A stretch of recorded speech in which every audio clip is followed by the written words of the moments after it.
ऐसे श्री सुखदेव जी परम बीतरागी जगत को छोड़कर जगदीश्वर की ओर भागे। पीछे पीछे व्यास जी भी भागे, बेटा सुनो, पुत्र रुको, सुख रुको। लेकिन जिसका जिससे संबंध होता है वो उसके लिए रुकता है। जिसका किसी से कोई संबंध नहीं उसके लिए वो रुकने वाला नहीं। आप किसी को नाम लेकर पुकारो, रुको, अगला व्यक्ति नाम सुनेगा अपना, रुक जाएगा, मुड़ करके देखेगा मुझे कौन बुला रहा है।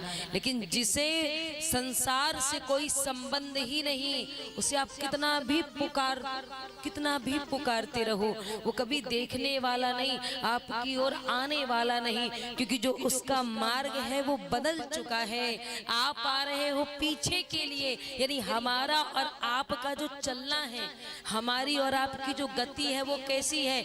हमारी और आपकी गति भगवान की ओर पीठ है और संसार की ओर मुख है। लेकिन जो भक्त की गति होती है वो बिल्कुल जगत वासियों से उल्टी हो जाती है। जगत के लोग जब चलते हैं जो जगदीश्वर की ओर पीठ करते हैं और जगत की ओर मुख कर लेते हैं। लेकिन जब संत और भक्त चलते हैं, ज्ञानी चलते हैं, तो वो क्या करते हैं? बोले वो जगत की ओर पीठ कर लेते हैं और जगदीश्वर की ओर मुख कर लेते हैं।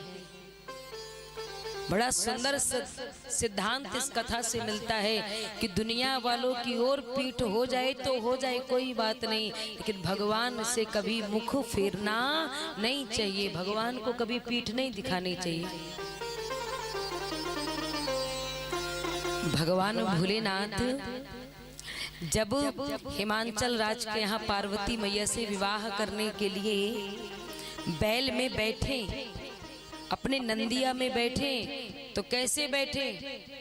शिव ही शंभुगण करहि श्रृंगारा, जटा मुकुट अहि मोर सवारा, कुंडल कंकन पहिरे ब्याला, तन विभूति पटके हरि छाला।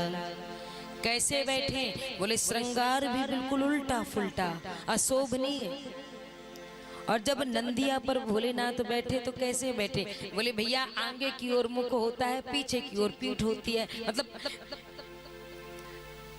नंदिया के पूंछ की ओर पीठ होती है और नंदिया के मुख की ओर मुख होता है, यही तो होता है। आप भी अपने बस में बैठो तो कैसे बैठोगे? जिस तरफ ड्राइवर बैठेगा तो उस ड्राइवर की तरफ, पीठ की तरफ मुख करोगे और पीछे की ओर पीठ करोगे, ऐसे ही तो करते। लेकिन भोलेनाथ कैसे बैठे? बोले पूंछ की तरफ तो मुंह कर लिए और जहां नंदिया का मुख था उसकी ओर पीठ कर ली।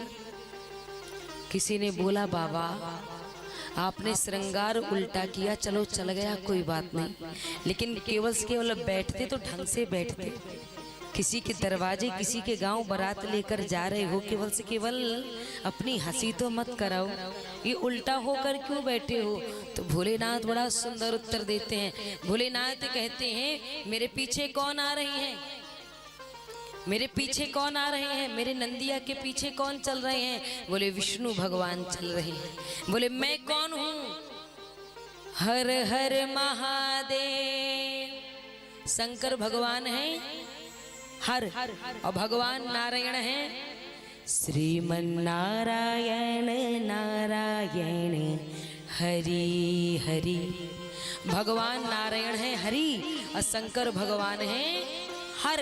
हर कहते हैं अगर मेरा मुख नंदिया की ओर हो गया और पूंछ की ओर पीठ हो गई तो नंदिया के पीछे आ रहे हैं भगवान नारायण यानी हरि, तो हरि की ओर मेरी पीठ हो जाएगी और जगत की ओर मेरा मुख हो जाएगा। इसीलिए मैं उल्टा होकर बैठा हूँ कि दुनिया बेशक मुझे देखकर हंसे, मजाक उड़ाए, मेरा सम्मान करे या ना करे, मुझे दुनिया से कोई मतलब नहीं। दुनिया की ओर पीठ हो जाए तो चल जाएगी, लेकिन यदि परमात्मा की ओर से मुख फेर लिया और परमात्मा की ओर यदि पीठ कर ली तो सर्वनाश होना ही होना। इसलिए भगवान के सम्मुख रहो, सामने रहो, सदैव भगवान के अंग संग रहो, भगवान की सानिध्य में रहो, भगवान का स्मरण करते हुए रहिए, भगवान का चिंतन करते हुए रहिए। फिर देखिए आपका जीवन बर्बाद होता है कि आपका जीवन संवरता है।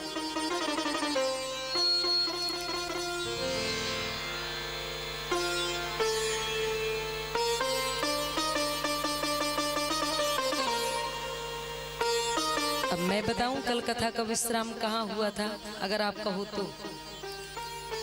किसी को याद नहीं आया? मैंने इतना समय फिर भी रोका कि शायद आप लोग थोड़ा और आगे बढ़े, अपनी बुद्धि में जोर लगाएं कि शायद कथा और बढ़ी थी आगे। कल कथा का विश्राम हुआ, यहाँ तो ऐसी बात हो गई, बोले व्यास जी आप ही बोलो और आप ही याद रखो। आप ही बोलो और आप ही याद रखो कथा कहाँ छोड़ी गई थी। कल कथा का विश्राम हुआ था, किस प्रकार भैया भीम दुर्योधन की जंघा को तोड़ते हैं और कैसे अश्वत्थामा देवी कुंती के पौत्र यानी पुत्र के पुत्र यानी द्रौपदी के पुत्रों को, पांडवों को पुत्रों को मारने